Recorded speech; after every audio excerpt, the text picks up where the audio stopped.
திக்கெட்டும் திசையட்டும் இருந்து நீங்கள் வந்தது இந்த நொடிக்காகத்தான்.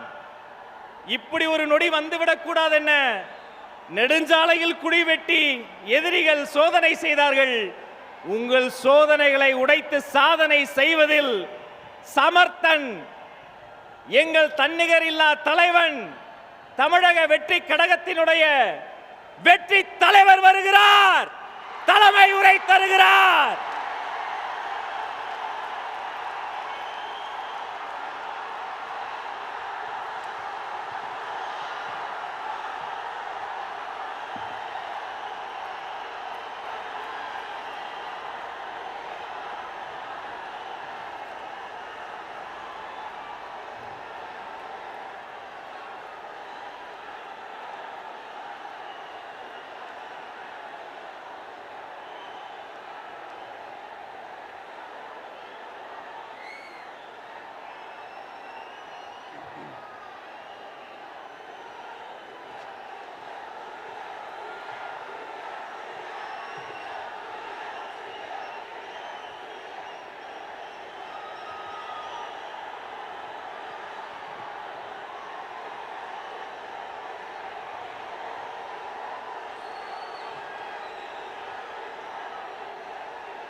சிங்கம்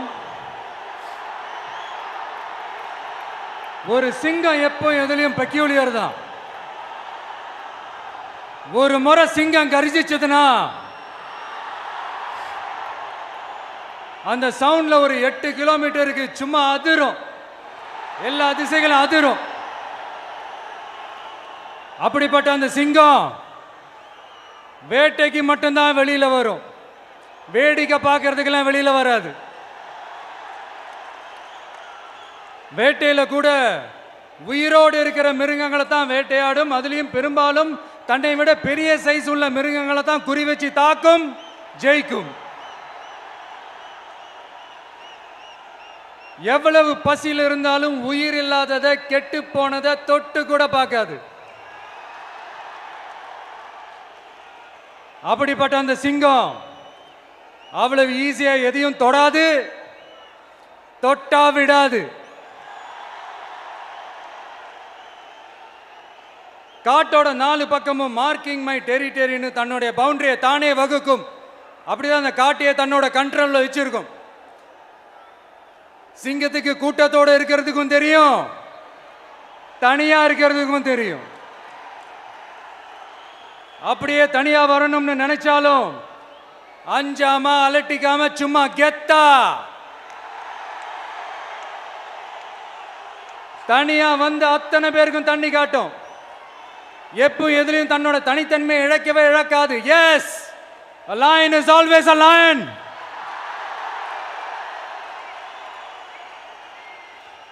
There are so many jackals and other animals in the forest, but there will be only one lion. And even if it is single, it will be the king of jungle. It is not only a description but also a clear declaration. சிங்கத்தை பத்தி பேசிட்டு நம்ம சிங்க குட்டிகளையும் சிங்க பெண்களையும் பத்தி நம்ம பேசாம இருக்க முடியுமா? அவங்கள எப்படி நான் மறப்பேன்? அவங்க தான் என்னுடைய உயிராச்சே. என் நெஞ்சில் குடியிருக்கும்.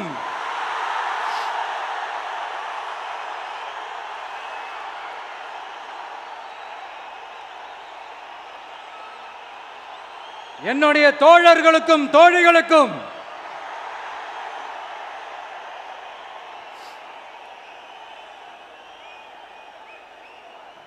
நேர்ல வர முடியாத சூழல்ல வீட்டில் இருந்துகிட்டே நம்மளுடைய இந்த மாநாட்டில் நேரலை வாயிலாக கலந்துகிட்டு இருக்கிற என்னுடைய அம்மாக்கள், அக்கா தங்கைகள், அண்ணன் தம்பிகள், நண்பர்கள் அனைவருக்கும் என்னோட உயிர் வணக்கம். என்னோட உயிர் வணக்கம். என்னோட உயிர் வணக்கம்.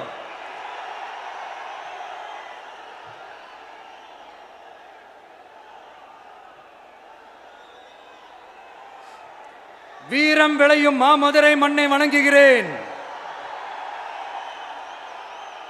இந்த மதுரைனாலே உடனே ஞாபகத்துக்கு வரது சீறி பாஞ்சி துள்ளி குதிக்கிற யாருக்கும் அடங்காத காளைகள் விளையாடுற அலங்காநல்லூர் ஜல்லிக்கட்டு தான். நம்ம வைகை ஆறு தான். அழகர் ஆத்துல இறங்குற வைபவம். மதுரை மீனாட்சி அம்மன். இந்த மண்ணோட உண்மையான குணம், உணர்வு பூர்வமான மண் இது. அது மட்டும் இல்ல, இந்த மண்ணில் வாழ்ற மக்களும் அப்படித்தான், உணர்வு பூர்வமான ஆளுங்க. நான் இந்த மண்ணில் கால் எடுத்து வச்ச உடனே ஒரே ஒருத்தரை பத்தி தான் மனசுக்குள்ள ஓடிக்கிட்டே இருந்தது. அவர் யாருன்னு உங்களுக்கும் தெரிஞ்சிருக்கும். சினிமானாலும் சரி, அரசியல்னாலும் சரி, நமக்கு ரொம்ப ரொம்ப பிடிச்சது புரட்சி தலைவர் எம்ஜிஆர் அவர்கள் தான்.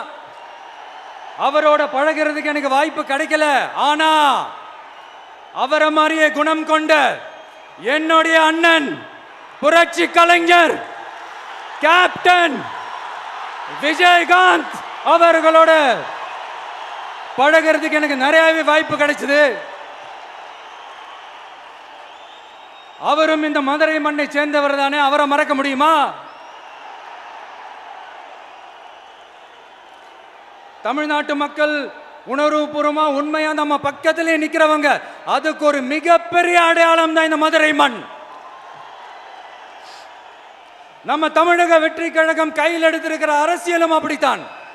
உண்மையான அரசியல், உணர்வு பூர்வமான அரசியல், நல்ல அரசியல், நல்லவங்களுக்கான அரசியல், நாட்டு மக்களுக்கான அரசியல், நல்லது மட்டுமே செய்கிற அரசியல்.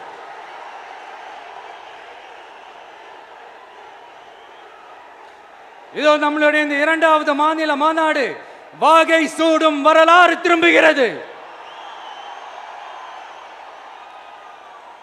அப்படி இந்த மாநாட்டுக்கு பேர் வச்சிருக்கிறோம். 1967 1977 நம்ம தமிழக அரசியல் ஒரு மிகப்பெரிய ஆட்சி அதிகார மாற்றங்கள் ஒண்ணு நடந்துச்சு இல்லையா? அதே மாதிரிதான் அடுத்த வருஷம் 2026 அப்படி ஒரு வரலாறு திரும்ப போகுதுன்னு உறுதியா சொல்றதுக்கான மாநாடு தான் நம்மளோட இந்த இரண்டாவது மாநில மாநாடு. விக்கிரவாண்டி விசாலையில் நம்மளுடைய ஃபர்ஸ்ட் மாநாடு நடத்தணும், வெற்றி கொள்கை திருவிழா. அதுக்கப்புறமே நீங்க பார்த்துருப்பீங்க, தமிழக அரசியல் அந்த தட்ப வெப்பத்தையே மாத்தினுச்சு. நமக்கு எதிராக எத்தனை குரல்கள்.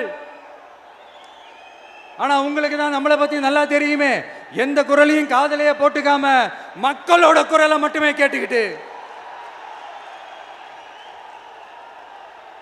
நமக்கு எதிராக வர அத்தனை கூக்குரல்களையும் சின்னதா ஒரு சிரிப்போடவே கடந்து வந்திருக்கிறோம். அது இல்லாம நம்ம மாநாட்டில் ஒலிக்கிற இந்த குரல், இந்த ஒற்றை தமிழ் மகனோட குரல் மட்டுமல்ல, ஒட்டுமொத்த தமிழ்நாட்டு மக்களுடைய குரல். தமிழ்நாட்டில் இருக்கிற ஒவ்வொரு வீட்டில இருந்தும் ஒலிக்கிற குரல், ஒட்டுமொத்த உலகெங்கும் வாழும் ஒவ்வொரு தமிழ் வீட்டிலிருந்தும் எழும் குரல். இந்த சினிமா என்கிற மாபெரும் கலை ஆயுதத்தின் வாயிலாக சாதி, மதம், இனம், பாலினம், மொழி கடந்து இந்த நாட்டின் மூளை முடுக்கெங்கும் ரசிகர்களாக இருந்து தோழர்களாக நம்மோடு பயணிக்க துவங்கியுள்ள அனைவரோடும் இணைந்த ஒவ்வொரு மனிதருக்காகவும் ஒலிக்கிற உரிமை குரல். மாநில உரிமைக்காக, பெண் உரிமைக்காக, சமூக நீதிக்காக, சமநீதிக்காக, மதச்சார்பின்மைக்காக உண்மையா ஒலிக்கிற குரல். அதனால் இந்த குரலுக்கு எதிராக இன்னும் இன்னும் எத்தனை எத்தனை கூக்குரல்கள் வந்தாலும் ஓங்கி ஒலிக்குமே தவிர ஒரு நாளும் ஓயவே ஓயாது. Yes, it is an unstoppable voice, an unstoppable force.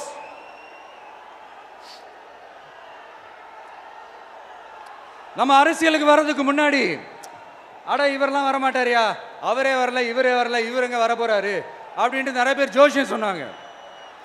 அப்புறம் நம்ம கட்சியினுடைய பேர் அறிவிச்சதுக்கு அப்புறம், பேரு தானே அறிவிச்சிருக்கிறாரு, மக்கள் கிட்ட பேர் வாங்கணும்ல, அதெல்லாம் முடியாதுன்னாங்க. அப்புறம் ரொம்ப முக்கியமா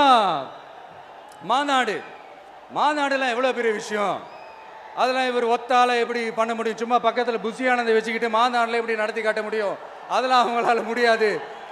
அப்புறம் மழை பெஞ்சு எல்லாத்தையும் கெடுத்துரும். ஏன் என் கூட இருக்கிறவங்களே கூட தான் சொன்னாங்க. அதுக்கப்புறம் என்ன நடந்துச்சுன்னு உங்க எல்லாருக்குமே தெரியும். இப்போ புதுசாக ஒன்று சொல்ல ஆரம்பிச்சிருக்கிறாங்க. அது என்னடானா, ஆட்சியை பிடிக்கிறதெல்லாம் அவ்வளோ ஈஸி இல்லை இல்லையா. இப்போ அதெல்லாம் விட்டாங்க, இப்போ இங்கே வந்துட்டாங்க. இவர் நேராக ஷூட்டிங்லேருந்து வருவாராம், வந்து ஆட்சியை பிடிப்பாராம். அது எப்படி இவராலே முடியும்? அவராலே முடியல, இவராலே முடியல, அவருக்கு அத்தனை வருஷம் ஆச்சு, இவராலே எப்படி முடியும்ட்டு ஒரு பக்கம். இன்னொரு பக்கம் கூட்டம்லாம் ஓகே தான், அது எப்படி ஓட்டா மாறும் அப்படின்றது இன்னொரு பக்கம். இப்படி கதை, திரைக்கதை, வசனம், இயக்கம், பாடல்கள்,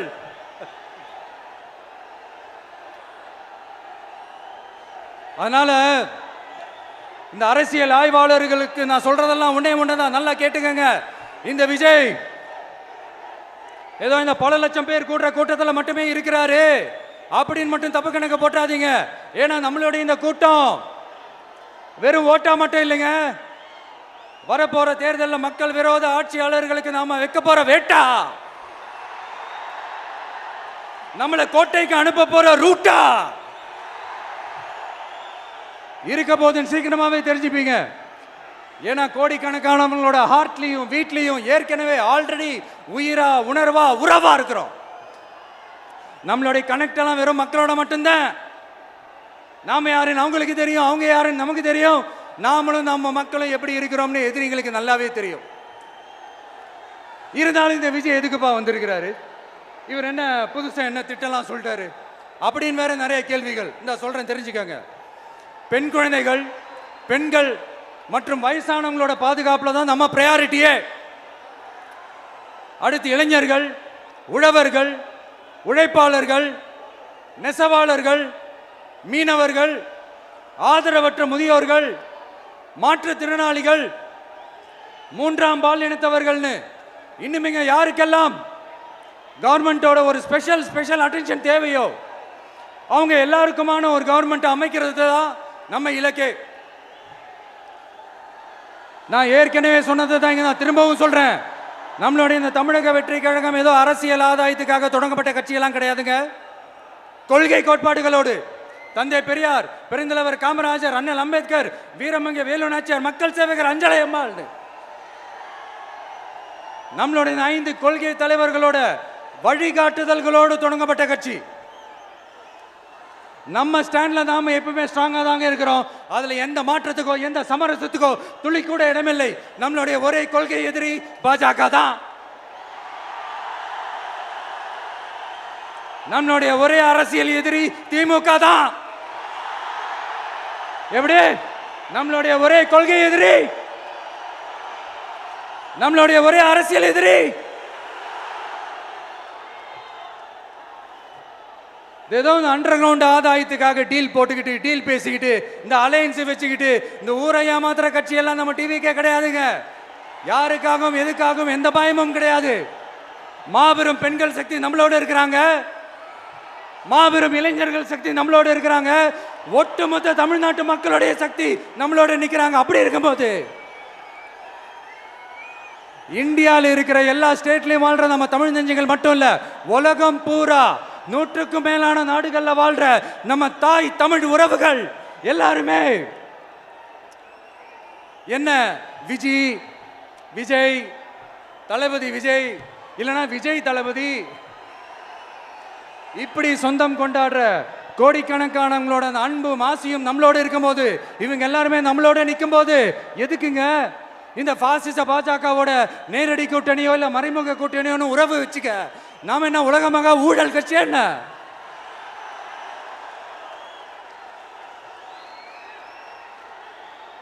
நம்மளை பத்தி சின்னதா ஒரு உண்மை ஒன்று சொல்லலாமா? என்னடா இவர் வாயால் இப்படி சொல்றாருன்ட்டு யாரும் தவறா நினைச்சுக்க வேணாம். ஏன்னா இது ஒரு விதத்தில் ஒரு ஃபேக்டும் கூட, அதனால தான் நான் சொல்லணும்னு ஆசைப்படுறேன். நம்ம யார் தெரியும்ல? நாம எல்லாருமே சொல்றேன், நாம யார் தெரியும்ல? இந்தியாவின் மாபெரும் மக்கள் சக்தி கொண்ட ஒரு மகத்தான வெகுஜன மக்கள் படை.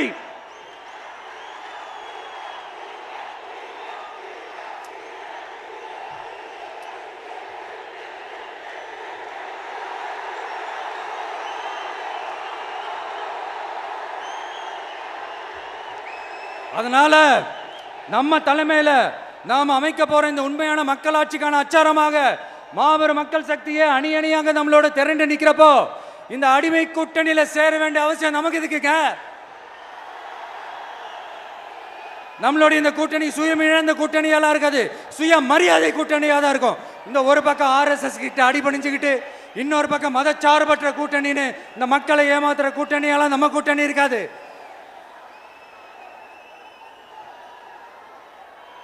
நான் இப்பவும் சொல்றேன், நம்மளை நம்பி வர்றவங்களுக்கு ஆட்சியிலும் அதிகாரத்திலும் உறுதியாக பங்களிப்பு செய்யப்படும். உடனே இந்த கேள்விகள்லாம் வரும். அப்ப யாரு கூட்டணி, யாரு வரா, யாரு போறா, இந்த கேள்விகள்லாம் வரும். இந்த கேள்விகளுக்கெல்லாம் ஒரே ஒரு பதில் தான், சஸ்பென்ஸ்ல சஞ்சாரம் செய்யுங்க. ஆனா ஒண்ணு, 2026ல 2 பேருக்கு நடுவுல தான் போட்டியே. ஒன்னு TVK, இன்னொன்னு DMK. இந்த போட்டி எப்படி இருக்க போதுன்னா, இந்த அலையன்ஸை வச்சு எப்படியாவது நம்ம தப்பிச்சிடலாம். என்ன இந்த அறத பழைய இந்த மேத்தமேட்டிக்ஸ் அரித்மேட்டிக்ஸ் இதெல்லாம் வச்சு எப்படியாவது நம்ம தப்பிச்சிடலாம் அப்படின்னு நினைக்கிறவங்களோட அந்த கனவு ஒரு நாளும் மைப்படாது. சரி, இப்ப நம்ம வேற ஒரு ஏரியாவுக்கு ஒன்று வருவோம். எதிர்காலம் வரும், என் கடமை வரும், இந்த கூட்டத்தின் ஆட்டத்தை ஒழிப்பேன்.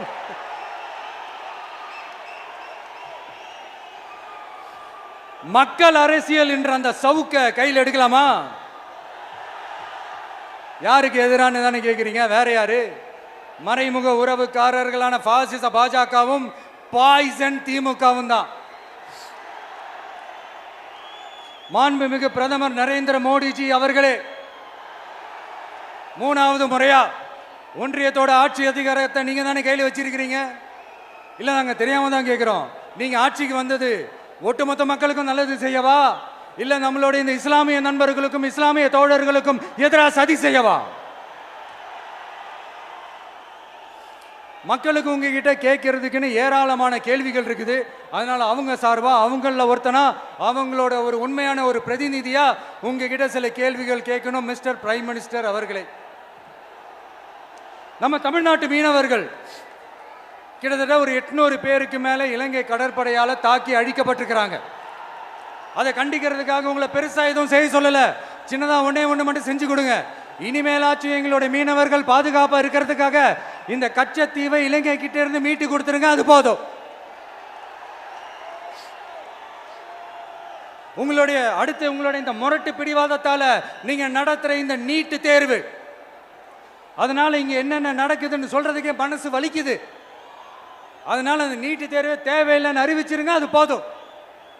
செய்வீர்களா திரு நரேந்திரபாய் தாமோதர் மோடிஜி அவர்களே? எங்களுக்கு என்னென்ன தேவையோ, என்னென்ன நல்லதோ அதெல்லாம் செய்ய மாட்டேங்கிறீங்க. ஆனா ஆட்சி அதிகாரத்தை மட்டும் கையில வச்சுக்கிட்டு மக்களை ஏமாத்த நேரடியாக ஒரு பாசிச பாஜக அடிமை கூட்டணி ஒண்ணு. அடுத்து உங்களோட இந்த மைனாரிட்டி ஆட்சியை ஓட்டுறதுக்காக மறைமுகமாக RSS அடிமை குடும்பம்னு இன்னொரு கூட்டணி. இப்படி மக்கள் சக்தியே இல்லாத இந்த ஊழல் கட்சிகளை மிரட்டி அடிபணிய வச்சு 2029 வரைக்கும் சொகுசு பயணம் போயிடலாம்னு திட்டம் தீட்டி வச்சிருக்கிறீங்க. அதானே ஜி? என்ன ஜி? ஒண்ணு மட்டும் சொல்றேன், தெரிஞ்சுக்கங்க. என்னதான் நீங்க இந்த நேரடி மறைமுக கூட்டணி குட்டிகரணம் போட்டாலும் தாமரை இலையில தண்ணியே ஒட்டாது. தமிழக மக்கள் மட்டும் எப்படி ஒட்டுவாங்க?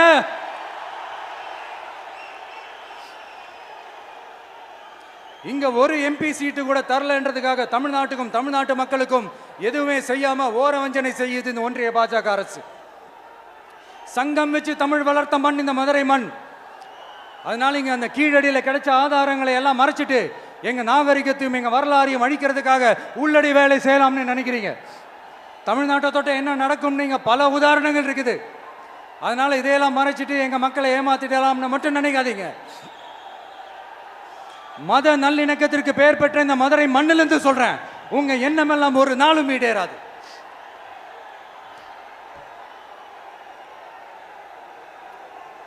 எம்ஜிஆர்னா யார் தெரியும்ல? அவர் மாஸ்னா என்னன்னு தெரியும்ல? அவர் உயிரோடு இருக்கிற வரைக்கும் அந்த CM சீட்டை பத்தி ஒருத்தராலையும் நினைச்சு கூட பார்க்க முடியல, கனவு கூட காண முடியல. எப்படியாவது அந்த சிஎம் சீட்டை என்கிட்ட கொடுத்துருங்க, என் நண்பர் எம்ஜிஆர் திரும்ப வந்ததுக்கப்புறம் நான் திருப்பி கொடுத்துட்றேன்னு தன்னோட எதிரியை கூட மக்கள்கிட்ட கெஞ்ச வச்சவர் எம்ஜிஆர். எப்படி கெஞ்ச வச்சவர். அதனால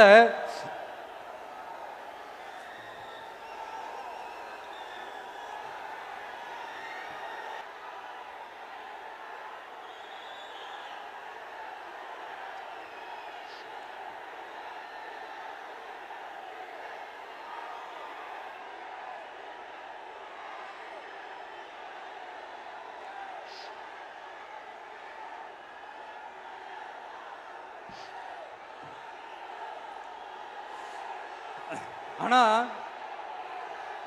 இப்போ அவர் ஆரம்பிச்ச அந்த கட்சியை, எம்ஜிஆர் அவர்கள் ஆரம்பிச்ச அந்த கட்சியை கட்டி காக்கிறது யாரு?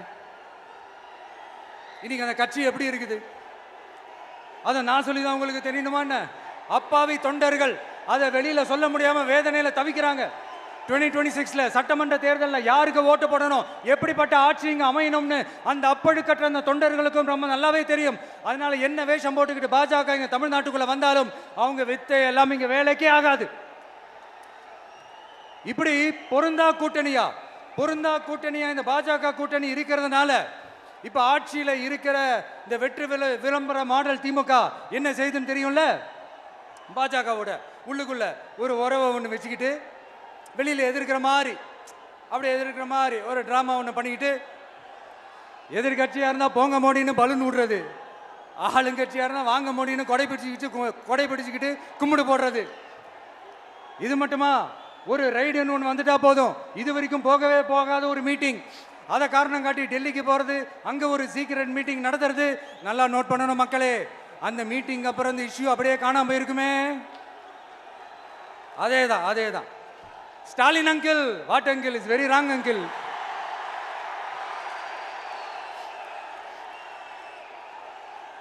இப்படி தமிழ்நாட்டில் இப்ப நடக்கிற இந்த ஆட்சியினுடைய லட்சணத்தை பார்த்துக்கிட்டு நாம எப்படி சும்மா இருக்க முடியும்? ஒரு தவறு செய்தால், அதை தெரிந்து செய்தால், அவர் கபட நாடக மு.க. ஸ்டாலின் அங்கிளாகவே இருந்தாலும், அங்கிள் உங்களுக்கு மனசாட்சின்னு ஒன்று இருந்துச்சுன்னா நாங்கள் கேட்குற கேள்விகளுக்கு மட்டும் கொஞ்சம் பதில் சொல்லுங்க அங்கிள்.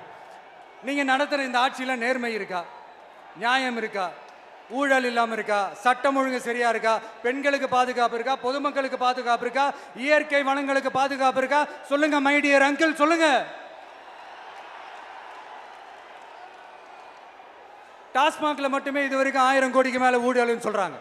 அதுல மட்டுமா தப்பு நடக்குது? வேற எதுல தான் நடக்கல? உலகத்திலே மிஸ்டர் கிளீன் ரெக்கார்ட்ஸ் எல்லாம் உங்களுக்கும் உங்க கூட இருக்கிறவங்களுக்கும் மட்டும்தான் அங்கிள் கொடுக்கணும். இதை பார்த்து வாயே இல்லாத ஊரு கூட வயிறு வலிக்கு சிரிக்குது. பெண்களுக்கு 1000 ரூபாய் கொடுத்துட்டீங்கன்னா போதுமா அங்கிள்? அப்படியே அது மூடி மறைச்சிடலான்னு பாக்குறீங்களா? படிக்கிற இடத்துல, வேலைக்கு போற இடத்துல, வெளியில போற இடத்துலன்னு அவங்களுக்கு பாதுகாப்பே இல்லைன்னு ஒட்டுமொத்த பெண்களும் கதறாங்க. அந்த கதறல் சத்தம் ஏதாவது உங்க காதுல கேக்குதா அங்கிள்? இதுல வேற உங்க அப்பான்னு கூப்பிடுறாங்கன்னு வேற சொல்றீங்க. What is this uncle? Is very very wrong uncle, is very very wrong. பெண்களுக்கு மட்டுமா பொய் வாக்குறுதி கொடுத்து ஏமாத்துறீங்க?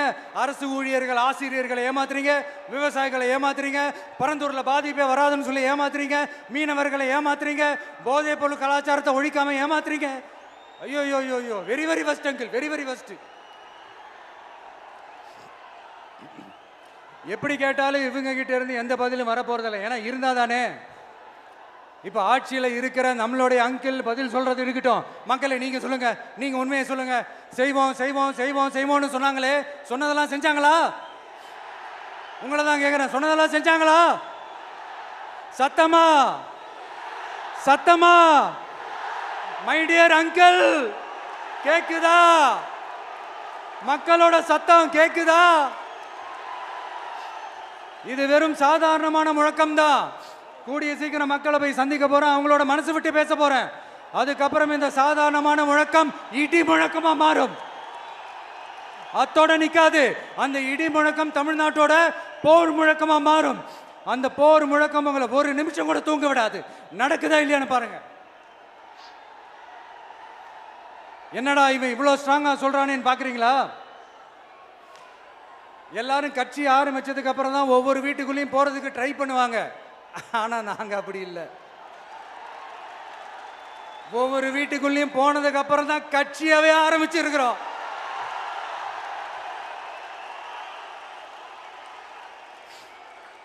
அதனால ஒட்டுமொத்தமா எல்லாருமா சேர்ந்து இந்த திமுக ஆட்சியை, கபட நாடக திமுக ஆட்சியை 2026 தேர்தலில் வீட்டுக்கு அனுப்புறோம்.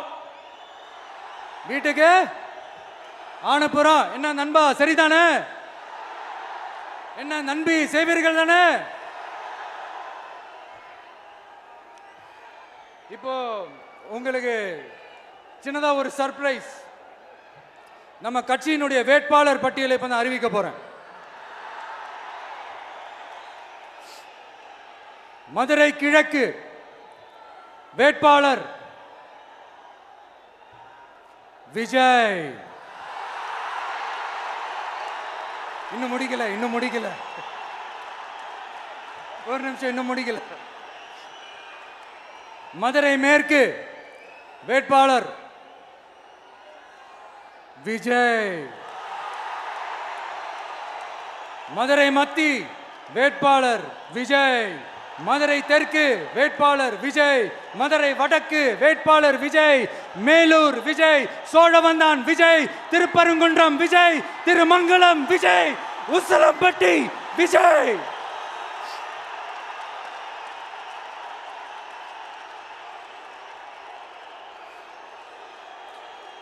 என்னடா எல்லா தொகுதியிலையும் ஒரே வேட்பாளர்னு பாக்குறீங்களா? 234 தொகுதியிலையும் இந்த விஜய் தான். அதாவது உங்க விஜய் தான் உங்க சின்னம். இன்னும் சிம்பிளா சொல்லணும்னா உங்க வீட்டில் இருக்கிற ஒருத்தர் தான் வேட்பாளரா நிக்க போறாங்க. அந்த வேட்பாளரும் நானும் வேறு வேறு இல்லை. நீங்க அவருக்கு ஓட்டு போட்டீங்கன்னா எனக்கு ஓட்டு போட்ட மாதிரி. இந்த முகத்துக்காக நீங்க ஓட்டு போட்டீங்கன்னா உங்க வீட்டில் இருக்கிற உங்களுடைய வேட்பாளர் ஜெயிச்ச மாதிரி. என்னடா இவர் ஏதோ ஓவரா சொல்றாருன்னு நினைக்க வேணாம். பிராக்டிக்கலா அப்படிதான் இருக்கும், அப்படிதான் இருக்கணும். நீங்களும் அப்படிதான் நினைப்பீங்கன்னு நான் நம்புறேன். ஏன்னா இது நம்மளை விட நம்ம எதிரிங்களுக்கு இன்னும் நல்லாவே தெரியும். அதனால எல்லாம் இந்த அதிகார பலம் எல்லாத்தையும் தூக்கிட்டு வந்துருவாங்க. வரட்டும், பார்த்துக்கலாம். TVK will take it, TVK will meet it, TVK will compete with it and TVK will conquer it. TVK will conquer it.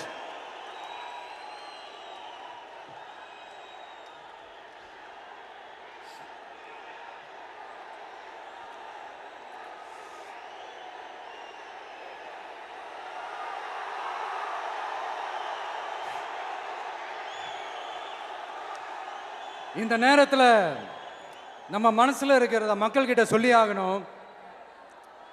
Thoothukudi ஸ்னோலினோட அம்மா என்ன அவங்களோட தம்பி, இன்னும் அவங்க பொண்ணுக்கு நான் தாய் மாமன்னு சொன்னாங்க. அந்த அக்காவோட குழந்தைக்கு மட்டும் இல்லைங்க, என்ன அண்ணனா தம்பியா நினைக்கிற தமிழ்நாட்டில் இருக்கிற என்னோட எல்லா சகோதரிகளின் குழந்தைகளுக்கும் நான் இன்னைக்கு மட்டும் இல்லை, என்னைக்குமே ஒரு தாய் மாமனா தான் இருப்பேன்.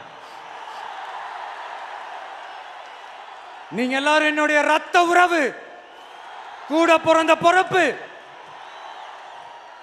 என் வீட்டு ரேஷன் கார்டில் வேணா உங்க பேர் இல்லாம இருக்கலாம், உங்க வீட்டு ரேஷன் கார்டில் வேணா என் பேர் இல்லாம இருக்கலாம். ஆனா நாம் எல்லாரும் ஒண்ணுதான், உறவு தான். நமக்கு இடையே எந்த அரசியலும் உள்ள நுழையவே முடியாது. என்கிட்ட இருந்து உங்களையும் உங்ககிட்ட இருந்து என்னையும் எந்த சக்தியாலும் பிரிக்கவே முடியாது.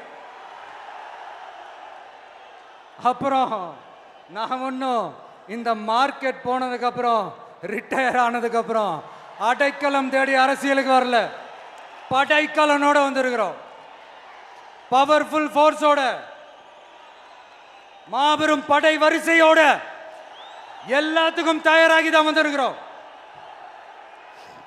இவ்வளவு தயாரா நாம் அரசியலுக்கு வர்றதுக்கு ரொம்ப ரொம்ப முக்கிய காரணம் ஒன்று இருக்கு. அது என்ன தெரியுமா? நன்றி கடன், நன்றி கடன், நன்றி கடன். கிட்டத்தட்ட ஒரு 30 வருஷமா, 30 வருஷத்துக்கு மேலே நீங்க தான், நம்ம மக்கள் தான் என் கூட நிற்கிறீங்க, எனக்காக நிற்கிறீங்க, என்னை தாங்கி பிடிக்கிறீங்க, மனசில் ஏந்தி பிடிக்கிறீங்க, தாய் அன்போட மடியில் ஏந்திக்கிறீங்க. உண்மையை சொல்லணும்னா வேற யாரை விடவும் வேற யாரை விடவும் எனக்கு இந்த அன்பையும் ஆதரவையும் கொடுத்துருக்கிறீங்க. என் மேல உயிரையே வச்சிருக்கிறீங்க. என்ன உங்க வீட்டில் ஒருத்தனாவே ஆக்கிட்டீங்க. நீங்க எனக்கு கடவுள் கொடுத்த வரம்.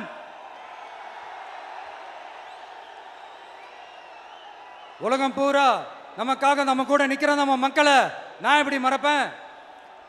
நான் என் லைஃப்ல ரொம்ப உயிரா நினைக்கிறதே பெண்களை, குழந்தைங்களை, இளைஞர்களை, உழைக்கிற மக்களை தான். இவங்க தான் நம்மளோட வகைரா. இதை பார்த்து தான் நம்மளோட எதிரிகளுக்கு பத்தி எரியுது. அதுக்காக நாம் என்ன செய்ய முடியும்? அதனால நம்ம உறவுகளை, சொந்தத்தை, வகைராவை யாருக்காகவும் எதுக்காகவும் விட்டு கொடுக்க முடியாது இல்லையா? Here at this moment among this August gathering, I want to open my heart and say I enjoy people. I respect people. I worship people.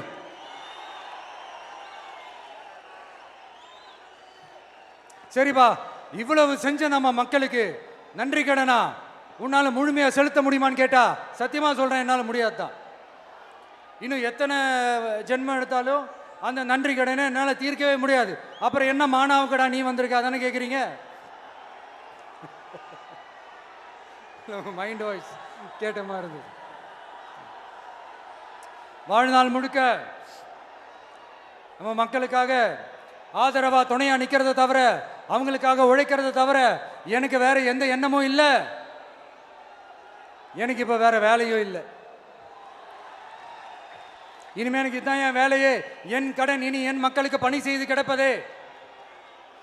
இப்படியா ஹார்ட் டு ஹார்ட் யதார்த்தமா பேசிய பழகிட்டோம். இதுக்கு மேலேயும் எனக்கும் மக்களுக்கும் இடையே இருக்கிற அந்த உறவை பத்தி நான் பேச ஆரம்பிச்சேன்னா ஒரு மாதிரி எமோஷனல் ஆகிடுவேன். அப்புறம் அதை கண்ட்ரோல் பண்ணுறது ரொம்ப கஷ்டம். அதனால என்னை மனசார நேசிக்கிற நம்ம மக்களுக்கு ஒன்று சொல்கிறேன். இந்த விஜய் உங்க விஜய், உங்களுக்கான விஜய், உங்களுக்காக மட்டுமே இருக்கிற விஜய். உங்க கூட நிற்க, உங்களுக்காக நிற்க, உண்மையா நிற்க, உணர்வோட நிற்க, உறுதியா நிற்க, உங்க கூட பேச, உங்களுக்காக பேச, உண்மையா பேச, உணர்வோட பேச, உறுதியா பேச, உங்களுக்காக சேவை செய்ய உங்க விஜய் நான் வர.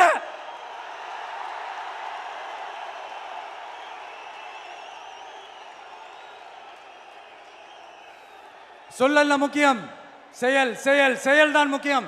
செய்கை தான் சும்மா சிறப்பா இருக்கணும்.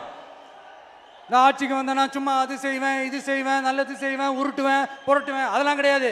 செய்யறதுக்கு, நல்லது செய்யறதுக்கு, நல்லது செய்யறதுக்கு மட்டும்தான் இந்த விஜய்.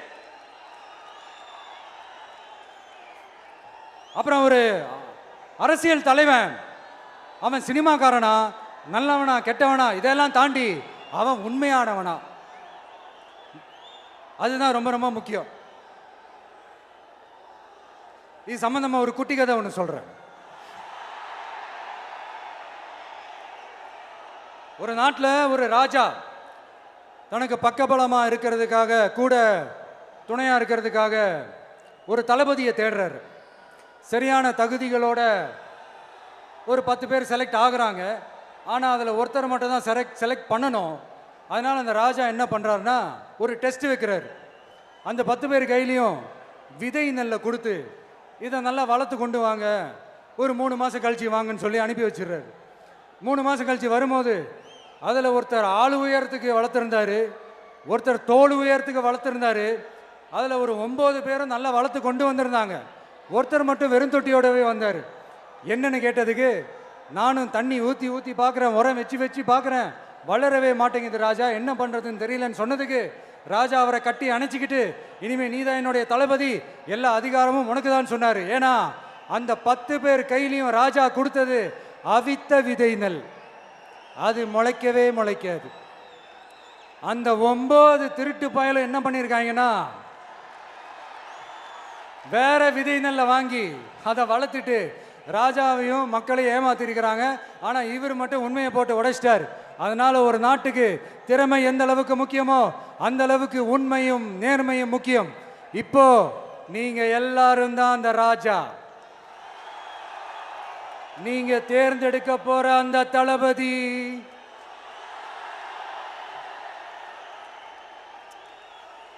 சும்மா சினிமாக்காரன் சினிமாக்காரன் சினிமாக்காரன். அம்பேத்கர் அவர்களை தோக்கடிச்சது சினிமாக்காரன் இல்லை, அரசியல்வாதி.